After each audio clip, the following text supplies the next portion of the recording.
Está aí? Vamos lá? Gálatas capítulo 5.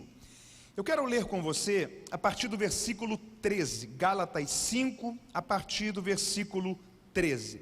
Está escrito assim: Vós, irmãos, fostes chamados à liberdade. Não useis, porém, a liberdade para dar ocasião à carne, mas servi-vos uns aos outros pelo amor. Toda a lei se cumpre numa só palavra, a saber, amarás ao teu próximo como a ti mesmo. Se vós, porém, vos mordeis e devorais uns aos outros, vede que não vos consumais também uns aos outros.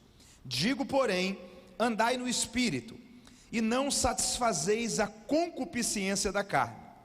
Pois a carne deseja o que é contrário ao Espírito, e o Espírito o que é contrário à carne. E estes opõem-se um ao outro, para que não façais o que quereis. Mas se sois guiados pelo Espírito, não estáis debaixo da lei. As obras da carne são conhecidas, as quais são prostituição, impureza, lascívia, idolatria, feitiçarias, inimizades, porfias, ciúmes, iras, pelejas, dissensões, facções, invejas, bebedices, orgias e coisas semelhantes a essas, acerca das quais vos declaro, como já antes vos preveni, que os que cometem tais coisas não herdarão o reino de Deus. Mas o fruto do Espírito é amor, gozo, paz, longanimidade, benignidade, bondade, fidelidade, mansidão, domínio próprio. E contra estas coisas não há lei. E os que são de Cristo Jesus crucificaram a carne com as suas paixões e concupiscências. Se vivemos no Espírito, andemos também no Espírito. E se você pode, diga amém.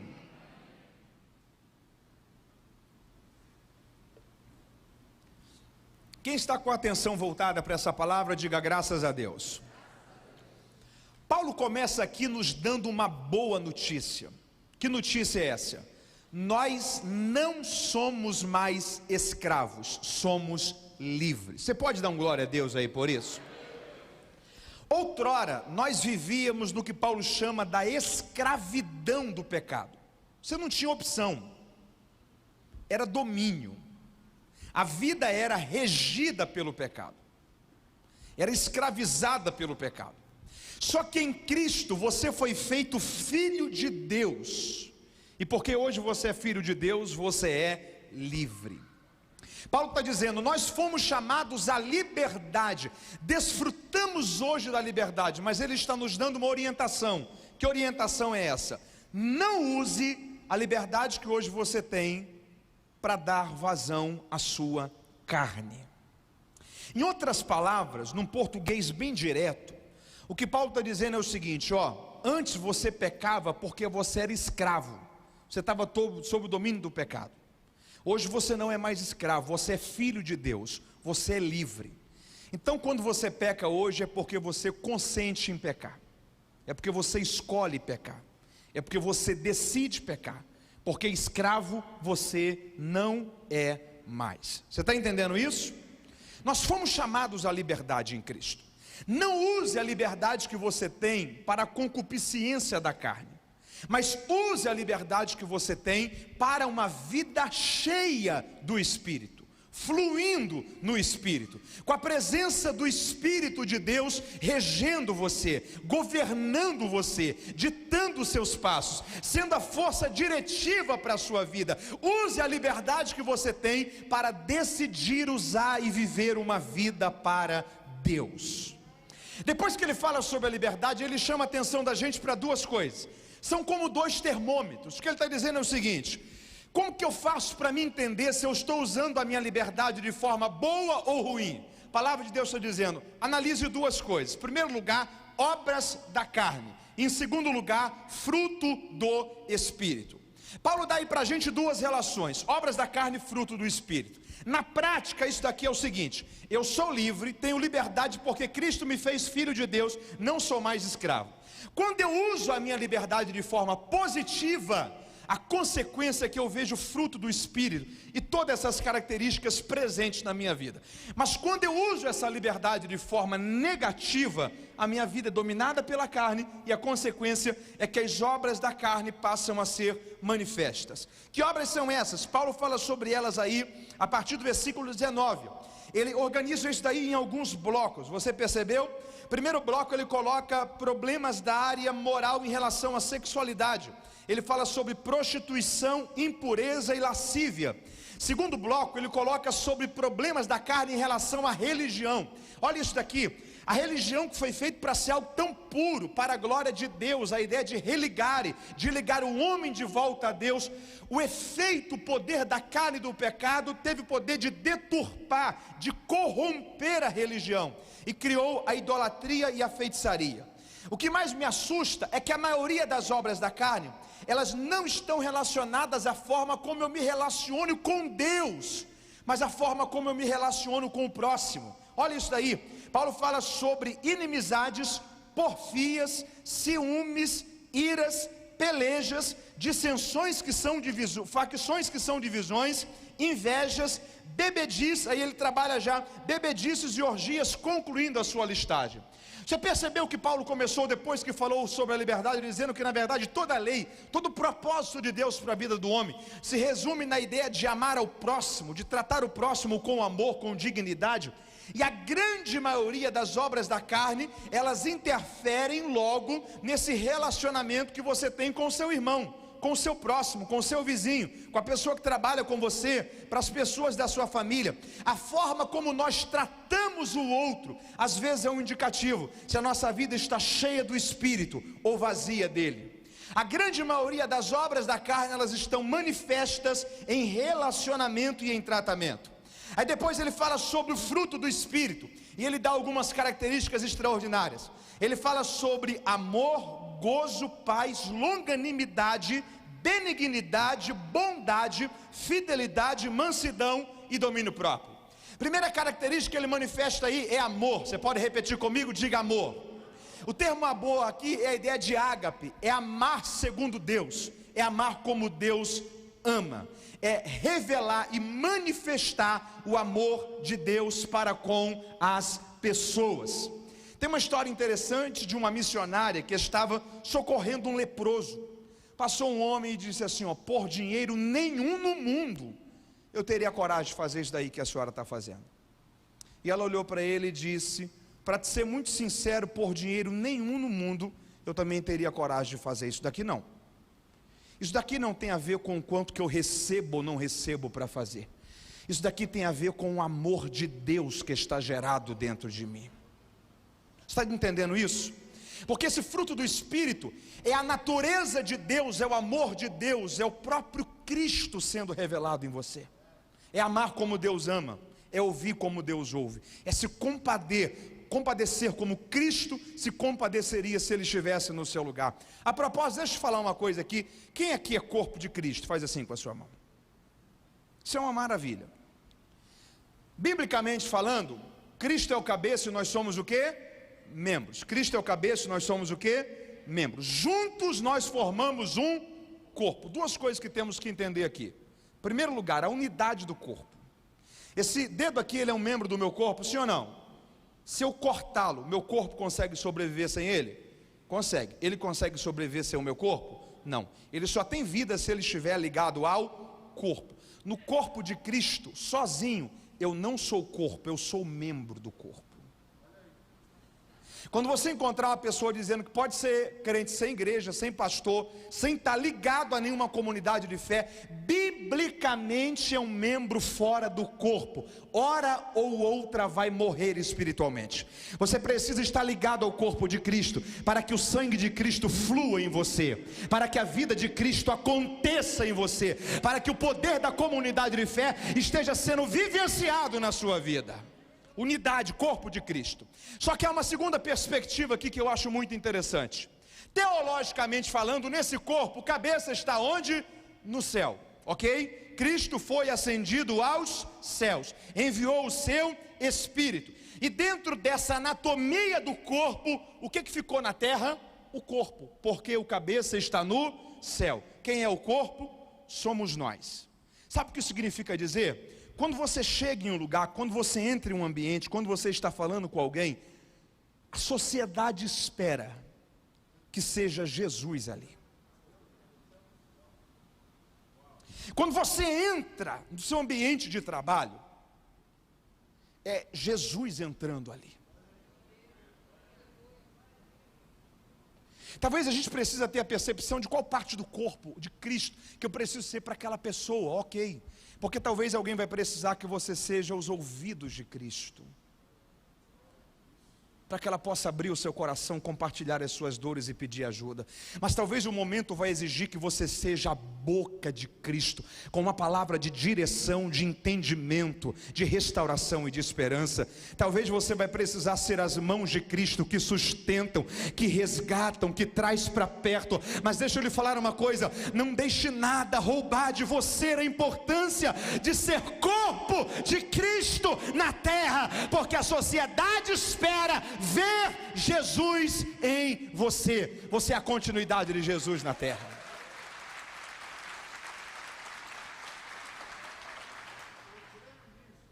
A gente precisa entender isso, para essa dinâmica de fé acontecer. Amor, amar como Deus ama, tratar como Deus trata. Segunda parte do corpo, do fruto do Espírito aí é gozo. Você pode repetir comigo, diga gozo. O termo que Paulo usa aqui no grego é chara, que é alegria plena. É o mesmo termo que por 16 vezes ele usa em Filipenses, quando ele diz: alegrai-vos, outra vez vos digo, alegrai-vos. Quando Paulo escreve aquela carta, ele está preso por pregar o Evangelho de Cristo. É alguém que está preso, que está dizendo: não faltam motivos para me alegrar. Que alegria é essa? A alegria que Deus quer gerar em você não é a alegria que o mundo conhece ou que o mundo dá. A alegria de Deus é totalmente diferente. Porque a alegria que o mundo conhece é uma alegria movida por sensações, é uma alegria movida por experiências, e é uma medida que se esvai, tem a ver com o prazer do momento. Quer ver uma coisa? Quem aqui num dia de muito calor bebeu um copo d'água gelado e aquilo ali te deu alegria, prazer? Faz assim com a sua mão.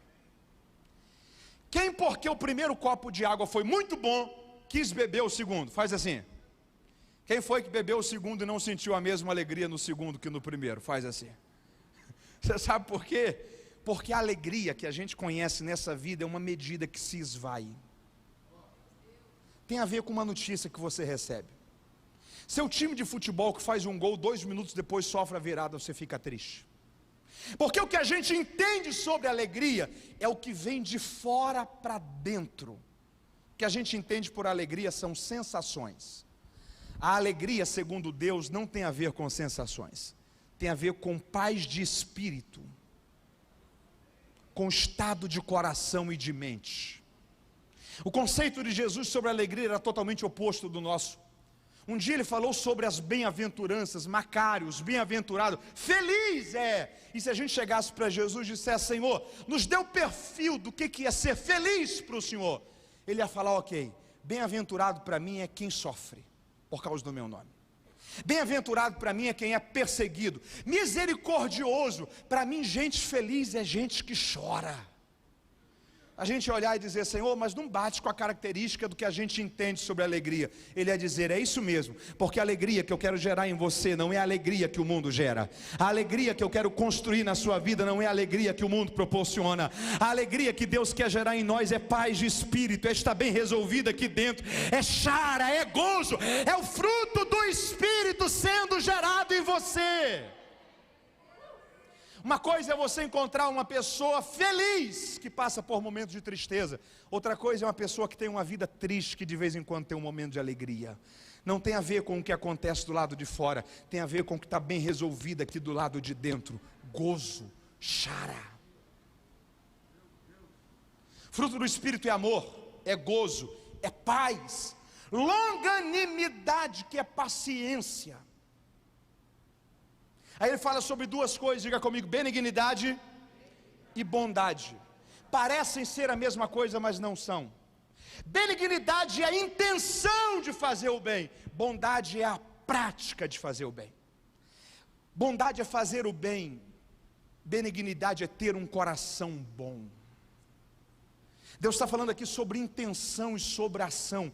Deus não quer que você seja apenas alguém que faz o bem por causa do que as pessoas vão pensar. Deus quer que você seja alguém que revele, manifeste o coração de Deus. Você está entendendo isso? Fruto do Espírito é benignidade, é bondade, é fidelidade. Reproduzir o caráter de Cristo. E em último lugar, fruto do Espírito é mansidão e também é domínio próprio. Deixa eu chamar a sua atenção para uma coisa. Percebeu que obras da carne está no plural e fruto do Espírito está no singular? Quem percebeu isso? Obras da carne está no plural, fruto do Espírito está no singular. O termo que ele usa aqui para obras da carne, a ideia de obras aqui no grego é ergon. Ergon é produzir segundo a espécie. E a ideia dele aqui para fruto é karpós, é algo que é gerado em mim. Quando ele fala sobre ergon, produzir segundo a espécie, por exemplo, um pintor faz o quê? Pintura, isso é ergon. Um padeiro faz o quê? Pães, isso é ergon. Um costureiro faz o quê? Costura, isso é ergon. Isso é produzir segundo a espécie. O que ele está dizendo é o seguinte: sem a presença de Deus na vida do homem, só o que a gente consegue produzir são obras da carne, porque é produzir segundo a espécie, é produzir segundo a natureza, é produzir segundo a obra e a natureza caída do homem. Só que karpós, fruto, é algo que eu não consigo gerar, é algo que precisa ser gerado em mim. Nas obras da carne eu sou o protagonista, no fruto do Espírito não. Por quê? Porque eu não consigo gerar o fruto do Espírito em mim. Eu não consigo desenvolver em mim, irmão, chara. Eu não consigo desenvolver em mim amor. Eu não consigo desenvolver em mim domínio próprio. Eu não consigo desenvolver em mim sozinho fidelidade. Eu não consigo desenvolver sozinho em mim paz. Por quê? Porque isso não é aquilo que eu consigo gerar por mim próprio. É algo que somente o Espírito de Deus pode gerar no coração, na vida e na natureza da gente. Aí você pode parar e dizer assim: Mateus, então eu estou bem, porque se as obras da carne eu posso gerar em mim, mas se o fruto do Espírito eu não consigo gerar, somente o Espírito pode gerar em mim, qual é a culpa que eu tenho? Se quando eu olho para a minha vida eu vejo ali as obras da carne, mas eu não encontro o fruto do Espírito, qual é a minha responsabilidade? Se quando eu olho para mim, as características das obras da carne estão presentes, mas as características do fruto do Espírito estão ausentes, que culpa que eu tenho?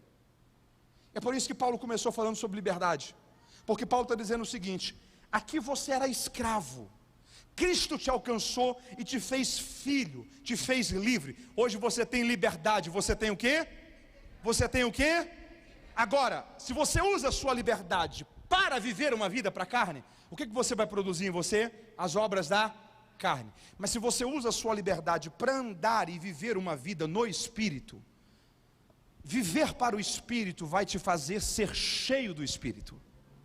E quando você estiver cheio do Espírito, a presença dele vai gerar em você o fruto dele. Então eu posso não conseguir gerar o fruto do Espírito em mim, mas sou eu que decido, com a liberdade que eu tenho aqui, se a vida que eu quero viver é de obras da carne ou de fruto do Espírito. Todas as vezes que a Bíblia fala sobre ser cheio do Espírito, ali é uma ordem: enchei-vos, está no imperativo. Decida viver uma vida cheia, queira viver uma vida cheia, escolha viver uma vida cheia, opte por viver uma vida cheia. Enchei-vos do Espírito. Use a liberdade que você tem, não para viver para a carne, mas para viver para o Espírito. Se você escolher isso, a consequência é que a presença dele vai gerar o fruto dele em você. John Stott foi um pregador britânico. Ele tinha uma ideia interessante sobre isso daqui. Ele dizia que as características do fruto do Espírito, você só encontra ela em uma pessoa. Em quem? Cristo. Então o fruto do Espírito nada mais é do que a natureza de Cristo. Quando o fruto do Espírito é gerado em você, é o Espírito Santo gerando Jesus em você. É o que Paulo fala: até que Cristo seja formado em vós. Se você percebeu, Obras está no plural, fruto no singular, como eu disse. Porque a maioria dos comentaristas chegam à ideia aqui que a melhor forma da gente entender isso daqui é, por exemplo, uma tangerina. Lembra? Mexerica. Quem aqui já abriu uma mexerica? Faz assim com a sua mão. Quando você abre ali, são vários gomos, sim ou não? Mas o fato de serem vários gomos faz de ser mais de um fruto? Não. É um fruto só, com vários gomos. O fruto do Espírito. Por que isso daqui está no singular? Porque é uma coisa só, manifestada em várias áreas da vida. O que você precisa entender é que você nunca vai abrir uma mexerica e você vai ver ali 5 gomos presentes e 5 gomos ausentes. Você nunca vai abrir uma pocã e dizer, só metade dos gomos estão aqui, a outra metade não foi gerada. Por quê? Porque o fruto só é gerado por inteiro. O que Deus está dizendo é o seguinte: eu não quero gerar em você só paz, mas você não ter domínio próprio. Eu não quero gerar em você só mansidão, mas você não ser uma pessoa fiel. Eu não quero que você seja só uma pessoa que tenha paz, mas que não tenha alegria. Eu não quero só que você seja uma pessoa paciente, mas que não tenha amor. Eu não quero só que você seja uma pessoa bondosa, mas que não seja benigna. Eu estou liberando uma palavra de Deus sobre a sua vida esta noite. Deus vai gerar o fruto do Espírito por completo em você, para que a natureza de Cristo seja gerada de uma forma inteira na sua vida. Quem está entendendo isso pode dar glórias a Deus por isso.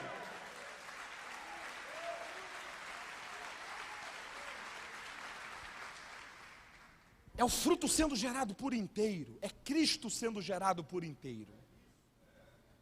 Porque se tem uma coisa que não combina com Deus, é uma vida pela metade. Esses dias eu me lembrei de uma história. Tinha um homem em cima do muro, e era o muro do inferno com o céu. Do lado de cá céu, do lado de cá inferno. O camarada estava em cima do muro. Alguém olhou para o diabo e falou assim: aquele camarada lá em cima do muro. O diabo falou assim: fica tranquilo que o muro também é meu.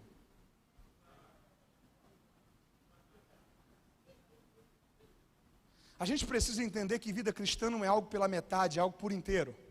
Ou a gente está do lado de cá, ou a gente está fora. Ou a gente está completo com Cristo, ou a gente está perdido. Ou isso daqui é gerado por inteiro na gente, ou as obras da carne vão estar sendo geradas na gente. Você está entendendo isso? Levante uma de suas mãos e diga assim: Senhor, eu preciso que o Senhor gere esse fruto por inteiro em mim. Quem é que lembra das histórias antigas de briga de galo? Faz assim com a sua mão. Você lembra? Eu não vou perguntar se você já foi em rinha de galo, para você não passar a situação delicada, mas olha para cá. No Alasca tinha uma história de briga de animais, mas não era com galo, era com cachorro. O curioso é que o dono dos animais toda semana acertava. Ele chegava no dia da briga e falava assim: o cachorro que vai vencer hoje é o cachorro marrom. Qual era o cachorro que ganhava? Marrom. Na outra briga ele falava assim: o cachorro que vai vencer hoje é o cachorro branco. Qual era o cachorro que ganhava? O branco. Chegaram para ele e falaram assim: como que é esse negócio? Como que você consegue escolher, adivinhar e acertar o cachorro que ganha e o cachorro que perde? Ele disse: simples. O cachorro que eu quero que vença é o cachorro que durante toda a semana eu alimento ele. E o cachorro que eu quero que perca é o cachorro que durante toda a semana eu enfraqueço ele. A gente precisa entender que vida cristã é a mesma coisa. Se a gente quer que o Espírito vença, a gente tem que alimentar o Espírito. Se a gente quer que a carne vença, a gente tem que alimentar a carne. Se a gente vive uma semana inteira alimentando só as coisas da carne e só lembra de Deus na hora de vir para o culto no dia de domingo ou no dia de quarta-feira, a gente está enfraquecendo o Espírito, e o que vai ser encontrado na vida da gente é obras da carne. Mas quando a gente sai daquela porta entendendo que na verdade o culto não termina aqui, mas o culto continua lá, a gente vai viver fruto do Espírito na vida da gente, a vida de Deus sendo gerada em nós. Nós somos tricotômicos, corpo, alma e eu não posso, mas se eu pudesse desmontar a minha tricotomia, deixar o meu corpo e a minha alma com o espírito de Beethoven, por exemplo, provavelmente eu teria uma tendência para ser o quê? Músico. Se eu pudesse desmontar, deixar o meu corpo e a minha alma com o espírito, por exemplo, de Picasso, Van Gogh, na tricotomia, provavelmente eu seria o quê? Pintor. O espírito, por exemplo, de Carlos Drummond de Andrade, provavelmente eu seria o quê? Um poeta, um escritor. Tem como eu fazer isso? Não. Por quê? Porque é o meu espírito que monta a minha tricotomia. Só que tem um espírito que pode viver em mim.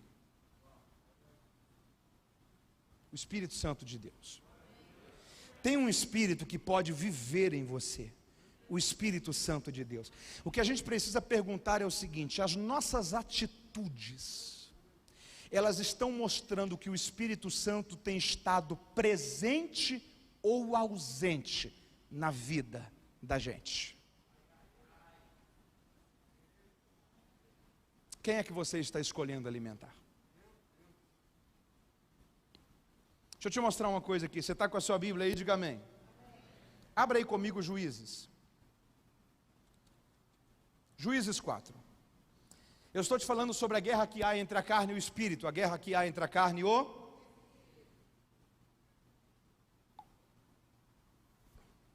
Juízes 4, verso 1. Os filhos de Israel tornaram a fazer o que era mal aos olhos do Senhor depois da morte de Eude. Por isso o Senhor os entregou nas mãos de Jabim. Nas mãos de quem? Rei de Canaã, que reinava em Azor. O comandante do seu exército era Císera. Qual o nome dele? Císera, que habitava em Arosete-Agoim.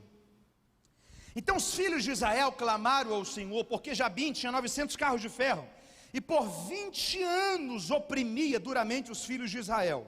Débora, profetisa, mulher de Lapidote, julgava Israel nesse tempo. Versículo 14. Disse então Débora a Baraque: levanta-te, este é o dia que o Senhor entregou a Císera nas tuas mãos. Não saiu o Senhor adiante de ti?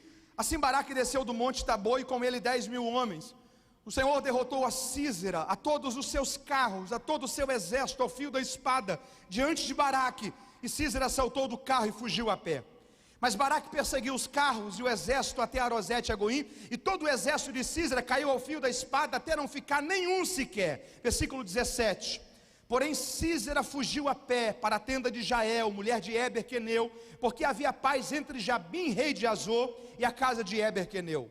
Saindo Jael ao encontro de Císera, disse-lhe: entra, senhor meu, entra na minha tenda, não temas. Entrou ele na sua tenda, e ela o cobriu com uma coberta. Então ele lhe disse: tenho sede. O que foi que Císera disse? Tenho sede, dá-me, peço-te de beber um pouco de água. Então ela abriu um odre de leite, e deu-lhe de beber, e o cobriu. Ele lhe disse: põe-te à porta da tenda, e se alguém vier e te perguntar: há aqui alguém? Responda que não. Então Jael, mulher de Eber, tomou uma estaca da tenda, e lançando mão de um martelo, foi-se mansamente a ele, enquanto ele estava carregado de um profundo sono, e muito cansado, e cravou-lhe a estaca na fonte, na testa, de sorte que penetrou, perfurou, até tocar a terra, e assim ele morreu. Quem leu comigo aí e não entendeu nada e for sincero, diga amém. Olha para cá para eu te mostrar um negócio aqui. Eu estou falando a você sobre o conflito entre carne e espírito, entre carne e... O Antigo Testamento, em grande parte, dentro de uma linguagem tipológica, simbólica, ele aponta dentro daquilo que o escritor da carta aos Hebreus chama de sombra das coisas futuras, na tipologia bíblica para a nova aliança. Nesse contexto aqui, Israel está sendo oprimido, e o inimigo do povo de Israel chama-se Jabim. Qual é o nome dele? Jabim. Ele tem um exército, e o chefe do exército de Jabim é Císera. Todas as vezes que Císera ganha, quem é que está ganhando? Jabim. Todas as vezes que Císera perde, quem é que está perdendo? Jabim. Eles entram em guerra, Deus dá vitória a Israel. Císera foge e entra dentro da casa de Jael. Nós sabemos muito bem que a igreja é o Israel de Deus, é o povo de Deus da nova aliança. Quem é o inimigo do povo de Deus? Quem é o inimigo da igreja? O diabo. Dentro desse conflito entre carne e espírito, quem é que trabalha para o diabo? A carne. Porque todas as vezes que a carne ganha, quem é que está vencendo? O diabo. E todas as vezes que a carne perde, quem é que está vencendo? E quem é que está perdendo? O espírito. A carne está vencendo. E o diabo está vencendo quando a carne vence. Eles entram em uma guerra e fogem. Císera entra da casa de uma mulher, Jael, um tipo da igreja. E Císera aqui tem duas falas para Jael, duas.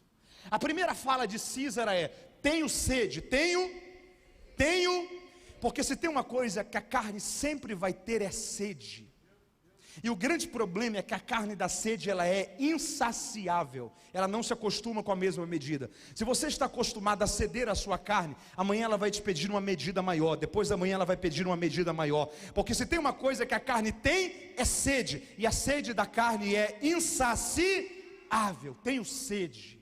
Segunda coisa que Císera disse: coloca-te à porta da tenda, e se alguém passar e perguntar, tem alguém aí? Responda aqui, não. Tudo que a carne quer é controlar você, é dominar você. E quando alguém chegar para você e perguntar, está tudo bem? Estou percebendo você tão diferente, seus comportamentos, os seus hábitos, o seu vocabulário. Estou sentindo falta de você nas programações da igreja, nos grupos pequenos. Talvez os lugares que eu estou vendo que você tem frequentado tem me preocupado. O tipo de gente que você está andando tem me causado um pouco de agitação. Está tudo bem com você mesmo? Tudo que a carne quer é que você diga, está tudo bem, não tem ninguém aqui não. É só um momento que eu estou passando. É essa questão da pandemia. É o tempo que a igreja ficou fechada, eu não consegui assistir todas as celebrações online. É só um momento, mas pode ficar tranquilo que está sob controle. Tudo que a carne quer é dominar, controlar você. E quando alguém perceber a diferença e tentar te ajudar, você parar e dizer, não, está tudo bem, é só uma fase que eu estou passando. Essa guerra é terrível. A pergunta é, tem como vencer essa guerra, sim ou não? Só que só tem uma forma de você vencer essa guerra: fazer o que Jael fez com Císera, um tipo da igreja fazendo com a carne. Porque Císera olha para Jael e diz, dá-me água. E o texto diz que ela abre um odre de leite. E o que ela dá a Císera? Leite. Anote isso. A única forma de você vencer a carne é você decidir não dar para ela aquilo que ela te pede.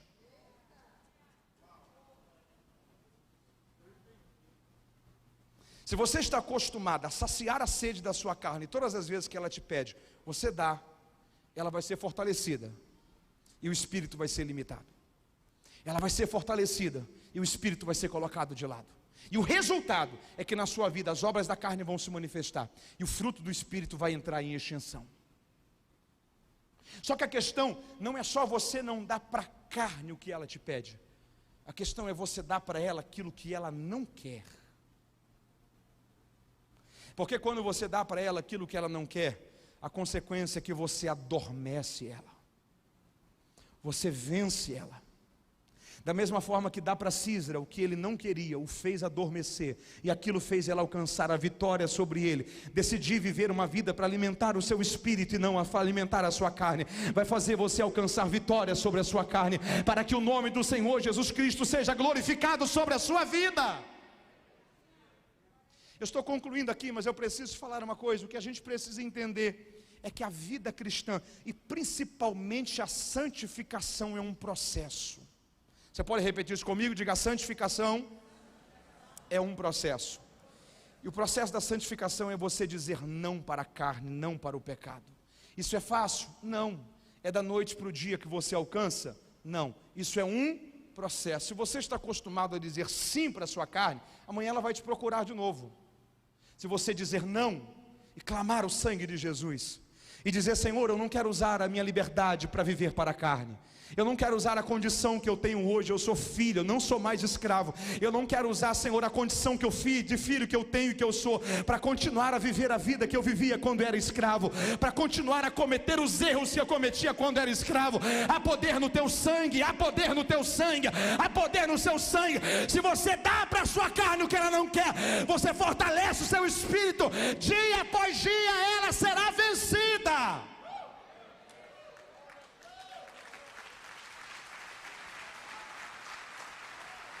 Se você dizer não para ela hoje, você vence. Se amanhã ela vier de novo, você dizer não, você vence de novo. Daqui 3 dias, se ela vier de novo e você dizer não, você vence de novo. Daqui 30 dias, quando ela vier de novo, vai ser muito mais fácil você vencê-la do que no primeiro dia, porque santificação é um processo.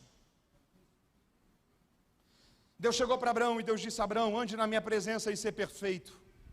Se Deus tivesse dito, ser perfeito e ande na minha presença, sabe quando é que Abraão ia conseguir? Nunca. Porque a gente não é perfeito para andar na presença, a gente anda na presença para ser perfeito. Perfeição não é algo que você encontra agora, mas andar com Deus é algo que você decide hoje.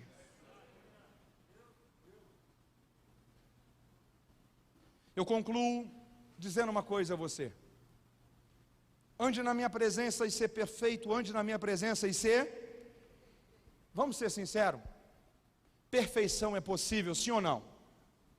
Não. Mas por que Deus pede perfeição de Abraão? A ideia de perfeição aqui eu entendo como uma utopia. Quem aqui lembra o que é uma utopia? Deixa eu te dar um exemplo. Quem aqui já viu aquele cenário, uma fazenda, por exemplo, e um horizonte, e o que você consegue ver lá na linha do horizonte é uma árvore? Quem já viu um cenário assim, ou quem mentaliza um cenário assim na sua mente? Faz assim. O fim do que você consegue ver é a linha do horizonte e a árvore. O fim do que você consegue ver é a linha do horizonte e a... Só que o mundo termina ali? Não. Se você correr para lá, você chega na árvore, sim ou não? Sim. E quando você chega na árvore, você vê que o horizonte expandiu. Só que quando você via lá de trás, o mundo acabava naquela linha, naquela árvore. Por quê? Porque isso é uma utopia. É o limite do que você consegue ver. Se você chega nessa árvore, você vê uma outra linha do horizonte. Imagina que na outra linha do horizonte você encontra uma casa, encontra uma. O mundo termina ali? Não. Você faz o quê? Você corre para aquela casa. E quando você chegar naquela casa, você vai ver um outro horizonte. E você vai ver um outro limite de fim de mundo. Que mais uma vez é uma utopia. A perfeição é uma utopia. Você nunca vai chegar nela. Mas você não pode desistir de correr para alcançá-la. O que você tem que entender é que quando você olha para a sua vida hoje, qual o problema que você está precisando resolver aí no seu coração? O que você sabe que aí no seu coração está sendo a força motora, o mecanismo que está fazendo você usar a sua liberdade para a carne, em vez de usar a sua liberdade para o espírito? Quando você olha hoje e faz um mapeamento, uma leitura da sua vida, qual é a árvore que você enxerga? Mentalizou ela? Corra para resolver ela. Quando você chegar nela e você tiver vencido aquela situação na sua vida, e você olhar para a sua vida, você vai ver que tem outra coisa que você precisa corrigir também. É a sua casa. Corra para alcançar e resolver aquilo. Mas Mateus, um dia eu vou conseguir ser perfeito? Nunca. Mas o dia que você olhar para trás, você vê que você vai estar muito melhor do que quando você começou. Porque você vai andando na presença para ser perfeito. Você vai sendo aperfeiçoado de glória em glória, até chegar à estatura de varão perfeito. Eu estou concluindo essa palavra esta noite, mas eu estou liberando uma palavra de Deus sobre a vida de alguém. Deus está abrindo sobre nós uma porta de oportunidade esta noite, para que todo jugo do pecado, toda força da carne, seja quebrada, seja destruída, seja destronada, e uma vida de liberdade para o Espírito passe a ser vivida a partir de hoje, e Deus te guiará para que o fruto dele seja gerado em você. Quem recebe essa palavra, coloque-se de pé glorificando a Deus por ela, em nome de Jesus.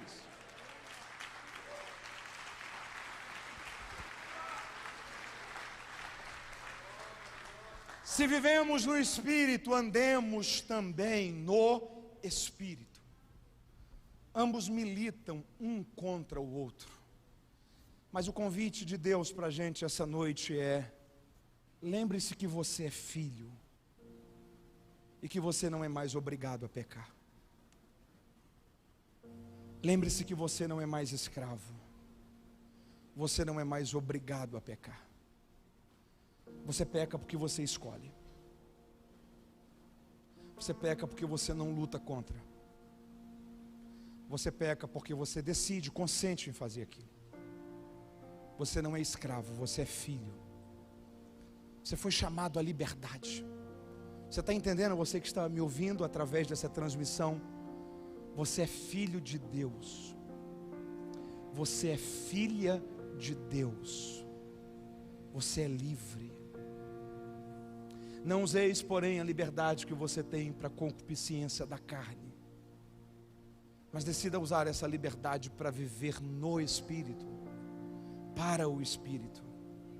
Mateus, eu não consigo dominar o meu temperamento, eu não consigo desenvolver domínio próprio, eu não consigo viver uma vida com alegria, eu não consigo ter paz.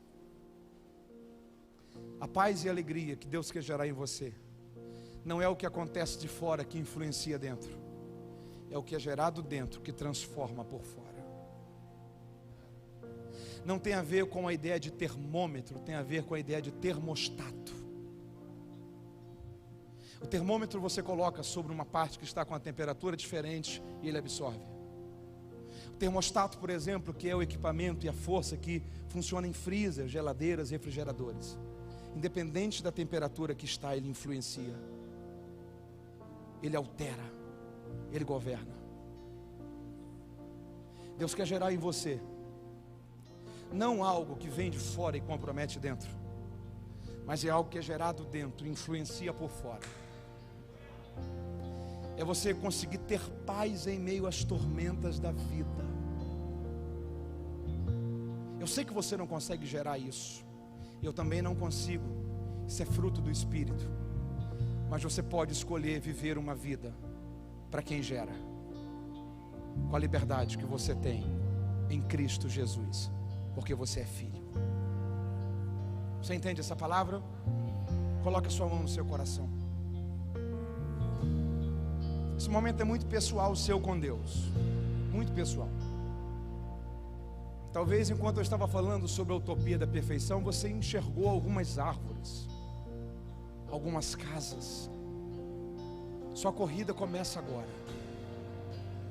Você não está sozinho, o Senhor está do seu lado. E Ele está pronto para gerar o fruto do Espírito em você. Com o passar dos dias, semanas e meses, você vai perceber a mudança que isso pode causar em você através de uma decisão que você faz no seu coração. Eu não quero usar mais a liberdade que eu tenho para viver para o pecado. Eu sou filho de Deus e eu quero viver como filho de Deus. Eu sou filha de Deus e eu quero viver como filha de Deus. Senhor, nós te louvamos por essa palavra. Aonde alguém que a ouviu, que o Senhor toque esse coração nesse momento com o seu poder. Aonde há uma pessoa que está ouvindo na sua casa, na sua residência, onde você está, que essa palavra toque o seu coração. E de uma forma que não pode se explicar por meios humanos, porque não é algo que o homem faz, é algo que Deus faz. Que o Espírito de Deus toque o seu coração e te faça viver uma nova vida a partir de agora, em nome de Jesus. Que o teu poder toque as nossas vidas, que a tua vida toque a nossa vida, e que nós possamos viver uma vida parecidos com Cristo, para que a tua glória repouse em nós. Diga amém.